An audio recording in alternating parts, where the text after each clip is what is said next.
नमस्कार, मी Yogesh Sangle civic mirror bulletin मध्ये आपलं स्वागत करतो।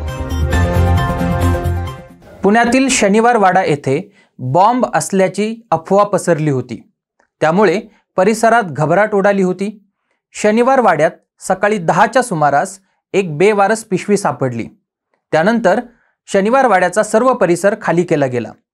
त्यानंतर बॉम्ब शोधक आणि नाशक पथकाकडून शनिवार वाडा परिसराची तपासणी करण्यात आली। पुण्यातील शनिवार वाड्याला बॉम्बने उडवण्याची धमकी जी आहे ती कंट्रोल रूमला आल्यानंतर आता शनिवार वाड्याचा परिसर जो आहे तो पूर्ण रिकामा करण्यात आलेला आहे। अनेक बॉम्ब स्क्वॉड पथकं असतील, त्यासोबतच अग्निशामक दलाचे जे काही पथकं आहेत ते आता शनिवार वाड्यामध्ये रवाना झालेली पाहायला मिळत आहेत। खरं तर शनिवार वाडा परिसरामध्ये एक बॉम्ब ठेवला आहे अशी माहिती जी आहे ते पुणे कंट्रोल रूमला अशी मिळाली होती आणि त्यानंतरच पूर्ण शनिवार वाडा जो आहे तो आता खाली करण्यात आलेला आहे। आपण पाहतो कशा पद्धतीने इथे जी आहे ती तपासणी सुरू आहे। बेवारस बॅग जी आहे ती ठेवल्याचं देखील या कॉलच्या माध्यमातून सांगण्यात आलं होतं।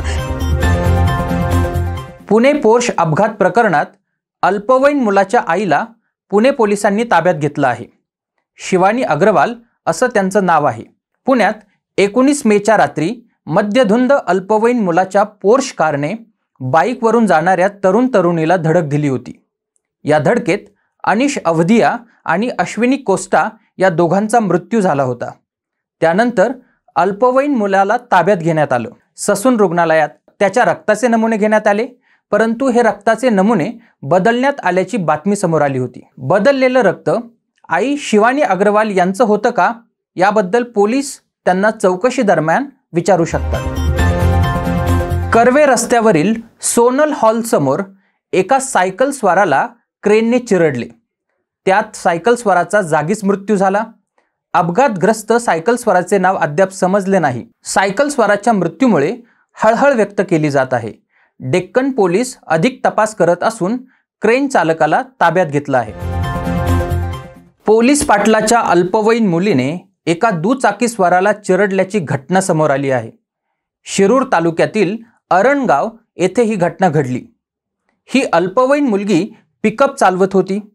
त्यावेळी मुलीचे वडील पोलीस पाटील संतोष लेंडे हे बाजूलाच बसले होते। अल्पवयीन मुलगी चालवत असलेल्या पिकअपने अरुण मेमाने या तरुणाला चिरडले आहे। दरम्यान अरुण यांचा जागीच मृत्यू झाला असून महेंद्र बांडे हे गंभीर जखमी झाले। कल्याणीनगर येथील पोर्श कार अपघात प्रकरण ताजे असताना ही घटना घडल्याने याची चांगलीच चर्चा होऊ लागली आहे। पुण्यातील पोर्शे कार अपघात प्रकरणात राज्याचे उपमुख्यमंत्री अजित पवार हे आज आमदार सुनील टिंगरे यांची पाठराखण करताना दिसले। सुनील टिंगरे यांनी पोलीस स्टेशनमध्ये जाऊन लोकप्रतिनिधी या नात्याने त्यावेळी मदत केली, मात्र त्यांनी कोणालाही पाठीशी घातलेलं नाही। टिंगरे यांनी हे प्रकरण दाबण्याचा प्रयत्न केला, असे जे आरोप होत आहेत ते बिनबुडाचे आहेत असं अजित पवार यावेळी म्हणाले। लोकप्रतिनिधी या नात्याने ज्या गोष्टी करायच्या असतात ते करतात। दुसरी गोष्ट, ज्यावेळेस आपल्यामध्ये पुण्यामध्ये पूर येतो किंवा आणखीन काही घटना घडतात त्याही वेळेस हे पुण्यातले बहुतेक लोकप्रतिनिधी ताबडतोब त्यांच्या कार्यकर्त्यांना, त्यांच्या सहकाऱ्यांना घेऊन त्या ठिकाणी पुढे येतात आणि त्याच्यामध्ये मदत करण्याचा प्रयत्न करतात, चौकशी करण्याचा प्रयत्न करतात। जे काही दोषी असतील त्यांच्यावर कारवाई करा अशा पद्धतीनं ते त्या ठिकाणी सांगतात। ही घटना घडली रात्री उशिरा घडलेली। उशिरा बहुतेक जर आपण सगळेजण झोपलेला असतो, त्यांना कुणाचा तरी फोन आला। आता फोन कुणाचा आला, काय आला, त्यांनी त्याच्याबद्दल सांगितलेलं आहे आणि त्याच्यातनं तो पोलीस स्टेशनमध्ये आला आणि पोलीस स्टेशनमध्ये त्यांनी ती सगळी गोष्ट पाहिली। त्यांनी कुठंही कुणाला पाठीशी घाला अशा पद्धतीनं सांगितलं नाही।